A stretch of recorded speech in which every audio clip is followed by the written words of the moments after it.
मे जून महिना जवळ आला की पोलीस खात्यातील अनेक अधिकाऱ्यांच्या हृदयाचे ठोके वाढू लागतात, कारण सुरू होते प्रशासकीय बदल्यांची धामधूम। ग्रामीण भागातील पोलीस ठाण्यांमध्ये सध्या सेटिंग एक्सप्रेस वेगाने धावत असल्याची जोरदार चर्चा रंगली आहे। पोलीस निरीक्षक आणि सहाय्यक पोलीस निरीक्षक यांच्या बदलांचे प्रस्ताव जिल्हा पोलीस अधीक्षक कार्यालयाकडून डीआयजी आणि आयजी कार्यालयाकडे पाठवले जात आहेत। त्यामुळे कोण कुठे जाणार, कोणाची सेटिंग भारी, यावर पोलीस वर्तुळात दबक्या आवाजात चर्चा सुरू झाली आहे। काही अधिकारी तर एखाद्या निवडणुकीच्या उमेदवाराप्रमाणे लॉबिंग करत असल्याचं बोललं जात आहे।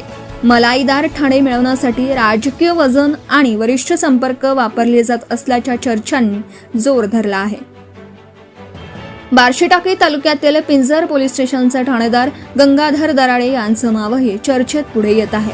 दराडे साहेब कुठे जाणार, हा प्रश्न सध्या पोलीस वर्तुळात चर्चेचा विषय ठरत आहे। तर बार्शीटाकळी पोलीस स्टेशनचे ठाणेदार प्रवीण धुमाळ यांचा प्रशासकीय कार्यकाळ बाकी असल्याने त्यांची बदली होणार नसल्याचे संकेत मिळत आहेत। दरम्यान या बदल्यांमध्ये लाखो रुपयांची उलाढाल होत असल्याच्याही चर्चा रंगू लागल्या आहेत। अधिकृतरित्या कोणीही बोलत नसले तरी पोलीस खात्यातील या बदलांच्या हालचालींनी वातावरण चांगलंच तापलं आहे आणि सध्या तरी अनेक ठाणेदारांच्या मनात एकच गाणं फिरताना दिसतंय, बाई कुठं कुठं जायचं नांदायला।